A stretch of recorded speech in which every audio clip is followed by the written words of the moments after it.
ഇന്ന് മാധ്യമപ്പട മുഴുവൻ വി.ഡി. സതീശനോട് ചോദിച്ച ഒരു ചോദ്യമുണ്ട്. രാഹുൽ മാങ്കൂട്ടം ഇനി സഭയിലേക്ക് വരുമോ എന്നതായിരുന്നത്.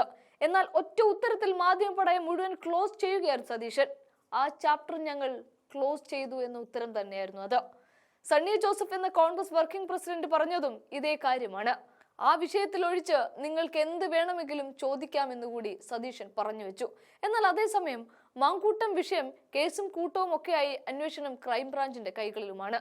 മുകേഷ് അടക്കമുള്ളവർക്ക് നേരെ ഗുരുതരമായ ആരോപണങ്ങൾ ഉണ്ടായിട്ടും ധൃതി പിടിച്ചുള്ള അന്വേഷണത്തിലേക്ക് കടന്നിട്ടില്ല എന്ന് മാത്രമല്ല, ഹേമ കമ്മിറ്റി റിപ്പോർട്ട് അടക്കം കയ്യിൽ ഉണ്ടായിട്ടും മുഖ്യൻ മുകേഷിനെ വീണ്ടും കൊല്ലത്ത് മത്സര രംഗത്ത് ഇറക്കി വിജയിപ്പിച്ചെടുത്ത് MLA ആക്കി നിയമസഭയിലേക്ക് എത്തിച്ചു എന്നുള്ളതാണ് വാസ്തവം. ആ കൂട്ടരാണിപ്പോൾ മാങ്കൂട്ടത്തിലിനെ തൂക്കി നോക്കാൻ നിൽക്കുന്നത്. എന്നാൽ ഇവിടെയൊക്കെ ഷാഫി പറമ്പിൽ ചില നീക്കുപോക്കുകൾ നടത്തുന്നുണ്ട്. ഒറ്റയടിക്ക് കോൺഗ്രസിലെ മുതിർന്ന നേതാക്കളടക്കം മാങ്കൂട്ടത്തിലിനെ എതിർത്തു. അത് ശരി തന്നെയാണ്. വന്ന ആരോപണത്തിന്റെ പേരിൽ അങ്ങനെ കൈയൊഴിയുമ്പോൾ ഷാഫി വീണ്ടും മാങ്കൂട്ടത്തിനെ പാലക്കാട്ടേക്ക് എത്തിക്കാനുള്ള ശ്രമവും തുടരുകയാണ്. ഇതൊക്കെ പല രൂപത്തിൽ പല വാർത്തകളിലായി നമ്മൾ കേട്ടതുമാണ്. അതിനിടയിലാണ് രാഹുൽ മാങ്കൂട്ടത്തിൽ MLAക്കെതിരായ ലൈംഗിക ആരോപണ കേസിൽ അന്വേഷണം ഊർജിതമാക്കിക്കൊണ്ട് പോലീസ് നീങ്ങുന്നത്. അന്വേഷണം ബംഗളൂരുവിലേക്കും നീങ്ങുന്നതായിട്ടാണ് വിവരം.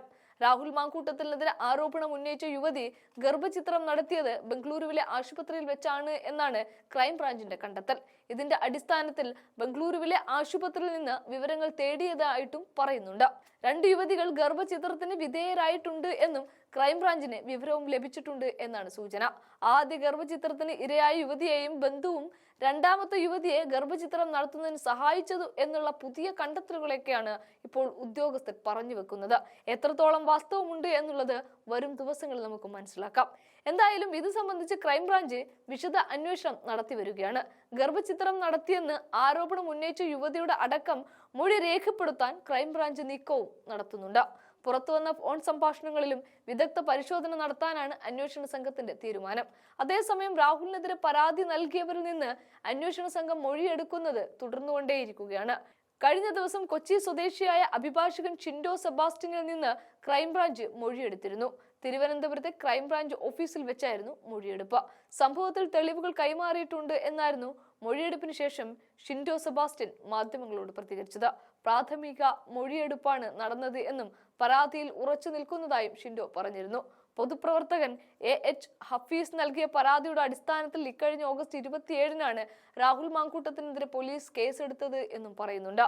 4 മാസം വളർച്ചയെത്തിയ ശിശുവിനെ ഭ്രൂണഹത്യ ചെയ്യാൻ ഭീഷണിപ്പെടുത്തി അനുനയം വിജയിക്കാതെ വന്നപ്പോൾ ചവിട്ടിക്കൊല്ലാൻ അധിക സമയം വേണ്ടെന്ന് പറഞ്ഞു തുടങ്ങിയ കാര്യങ്ങളൊക്കെയാണ് ഹഫീസ് പരാതിയിൽ ചൂണ്ടിക്കാട്ടുന്നത്. പരാതിയുടെ അടിസ്ഥാനത്തിൽ സ്ത്രീകളുടെ അവരുടെ താല്പര്യത്തിന് വിരുദ്ധമായി സോഷ്യൽ മീഡിയ വഴി പിന്തുടർന്ന് ശല്യം ചെയ്തു, സ്ത്രീകൾക്ക് മാനസിക വേദനയ്ക്ക് ഇടയാക്കുന്ന വിധത്തിൽ പ്രവർത്തിച്ചു, നിർബന്ധിത ഗർഭചിത്രത്തിന് പ്രേരിപ്പിക്കുന്ന വിധത്തിൽ സന്ദേശങ്ങൾ അയച്ചു, ഫോൺ വിളിച്ച് ഭീഷണിപ്പെടുത്തി തുടങ്ങിയ കുറ്റങ്ങൾ ചുമത്തിക്കൊണ്ടാണ് ക്രൈംബ്രാഞ്ച് ഇപ്പോൾ കേസെടുത്തിരിക്കുന്നത്. എന്താണെങ്കിലും ആ കേസ് ഇപ്പോൾ ബംഗളൂരുവിലേക്ക് എത്തുന്നുണ്ട് എന്നാണ് മനസ്സിലാക്കാൻ സാധിക്കുന്നത്. ഓരോ ദിവസം ചെല്ലുന്തോറും കുരുക്കുകൾ മുറുകുന്നു എന്ന് പറയുമ്പോൾ അത് കെട്ടഴിയാനുള്ള സാധ്യത കൂടെയാണോ എന്ന് കോൺഗ്രസ് നോക്കുന്നുണ്ട്.